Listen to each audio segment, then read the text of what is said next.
Ser podcast.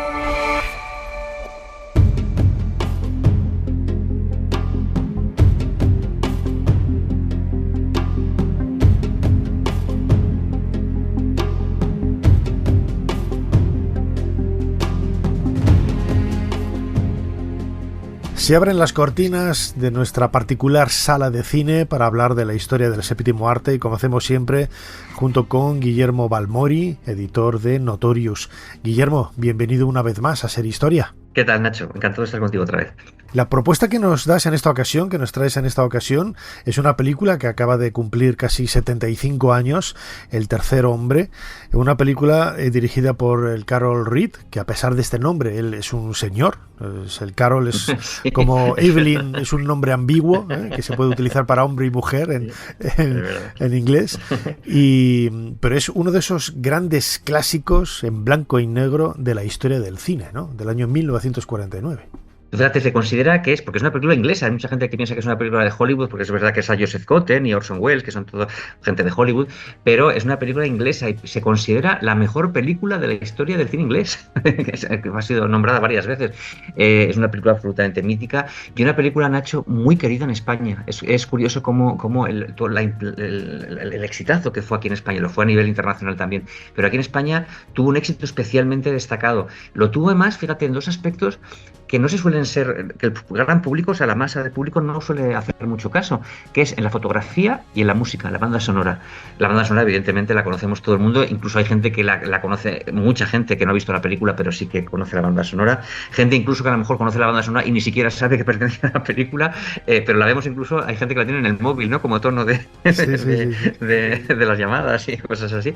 Entonces, sí que es verdad que esa música caló de Antón Caras, que es la cítara, ¿no? Es lo que tocaba en esa melodía, y lo que te decía, la fotografía. Fíjate que pocas veces el gran público se fija en la fotografía, en los efectos ópticos, en las luces, en las sombras. Al ser una película en blanco y negro es muy generosa en ese sentido. Pues aquí caló en ese público y lo sigue haciendo, ¿no? Por supuesto con Orson Welles también, pero curiosamente en esos aspectos, la banda sonora y la fotografía calaron muchísimo en el público. Hablas de la fotografía y yo creo que es uno de los referentes que hay alrededor de esta película, El tercer hombre, ¿no? Porque aun siendo en blanco y negro, tiene esas escenas de luz, esas escenas más oscuras, pero que no echas en falta en absoluto el color y el juego de sombras es absolutamente mágico para crear esas atmósferas y esos entornos que nos proyecta la película, ¿no? Recordemos que está ambientada, cuenta la historia en el año 1947, en la Viena de posguerra, la dureza de la vida, ¿no? Que hay ahí en una ciudad repartida en varios sectores, pues por el bando ganador, tanto americanos, están los ingleses, los soviéticos, etcétera, y todo eso se crea perfectamente un ambiente, una atmósfera por medio de las luces y las sombras, más que blanco y negro, luces y sombras. Bueno, lo que es el expresionismo, ¿no? Venía todo esto del expresionismo alemán, efectivamente, se puede jugar con las luces, con sombras, a veces en una pared vacía puedes hacer 4 sombras y crear una sensación terrorífica, y esto los grandes magos del cine y los grandes fotógrafos del cine, sobre todo de esos años que se rodaban blanco y negro, eran expertos y lo conocían muy bien, ¿no? En este caso está rodada parte en estudio y parte en esa Viena que tú dices, dividida en 4 partes, pues y que la acción pues precisamente se desarrolla ahí porque querían que ese escenario en ruinas, por cierto, que es la película está rodada unos años después de que acabase la Segunda Guerra Mundial, pero todavía seguía en ruinas mucha parte de la ciudad y se utilizan esas ruinas para hacer un efecto, digamos, visual atractivo, a pesar de que evidentemente pues es un desastre, ¿no? Que esa ciudad acabase así. Se utiliza también la alcantarilla, ¿te acuerdas? También se utilizan esas alcantarillas en las luces, en las sombras. Parte se rodó en estudios y parte de ese alcantarillado es verdad que está rodado en las propias alcantarillas, que por cierto es una obra de ingeniería maravillosa, ¿no? Que tiene Viena. Y parte se grabaron en los estudios de Inglaterra, en los estudios ingleses, que reproducían de cierta medida esas alcantarillas, en parte porque Orson Welles decía que no quería rodar en las alcantarillas, que olían muy mal. De verdad, ¿no? Claro. Y que aquello era insalubre, ¿no?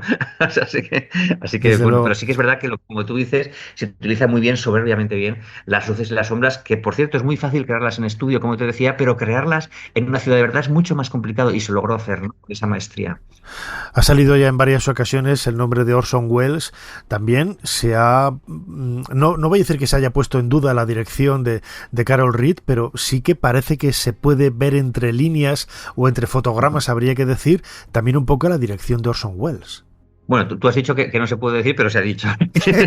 Que no lo digo por ti, quiero decir que hay mucha gente que se ha dicho que se ha dicho claramente, esto es mentira, esto es una, es decir, no, Orson Welles, reconocido por él y parece ser por toda la gente del equipo, que incluso hasta hace muy poco quedaba gente viva, no sé si todavía sigue quedando gente viva, lo decían, no, esto lo rodó Carol Reed, que por cierto había hecho películas de estilo muy parecido, por ejemplo, Larga es la noche, la película que había hecho el año anterior, que tenía ya esta estética, ¿no? Es decir, que Orson Welles, lo único que dice él, que reconoce él que sí que tuvo que ver, era en los diálogos en los que él intervenía. No sé si recordarán nuestros oyentes o tú mismo que Orson Welles aparece escasamente 10 minutos en la película, a pesar de que es la estrella, por así decirlo, pero aparece muy poquito. Lo que pasa es que todo el tiempo se está hablando de él, con lo cual parece que está más presente, ¿no? Pero no pasa de 10-15 minutos lo que a él aparece en pantalla de la película. Y él decía, yo lo único que yo intervine fue en elaborar los diálogos en los que yo intervenía, que por cierto era una costumbre que decía que tenía bastante en las películas en las que él intervenía, no como director, sino como actor, porque Hollywood no lo quería como director, estaba apestado como director, solo le querían como actor. Pues decía que solía cambiar los diálogos en las de las películas, de las escenas en las que él salía, que a veces el director lo aceptaba, otras veces no lo aceptaba, si lo aceptaba le parecía muy bien, si no pues se plegaba y seguía. En este caso, esa famosa frase que dice aquello del reloj de Cuco, dice, mientras que en la época de los Borgia hubo asesinatos, crímenes, era tremendo y era infame todo, se creó Miguel Ángel y el Renacimiento, dice, en Suiza, un país totalmente civilizado, democrático y con no sé cuántos años de democracia, solo inventaron el reloj de Cuco, ¿no? Decía él, esta frase genial.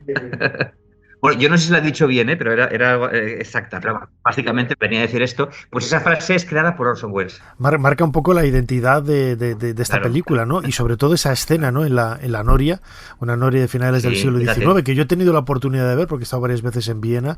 Es lo que te iba a preguntar, digo, seguro que tú has estado en la Noria. Sí, ahí la he visto. Y esa escena que tú decías ahora, en la Noria, pasa por ser el diálogo uno de los más célebres también de la historia del cine. Ya te digo que no sé si le he reproducido exactamente igual, probablemente no, pero es básicamente eso.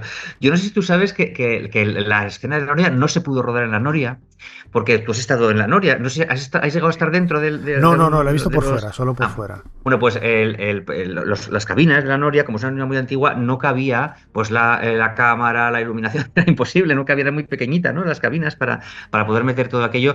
Hoy igual se hubiese podido hacer, pero en aquella entonces se necesitaban un aparato mucho más grandes, ¿no? Entonces lo que se hizo fue, las tomas evidentemente de fuera son de la Noria, pero todo ese diálogo que estamos hablando y todas las tomas interiores están rodadas en estudio con unas transparencias detrás, por cierto, maravillosamente hechas bien, porque no parece, ya es que muchas veces en películas de esa época se nota que hay una película detrás, ¿no? que están proyectando.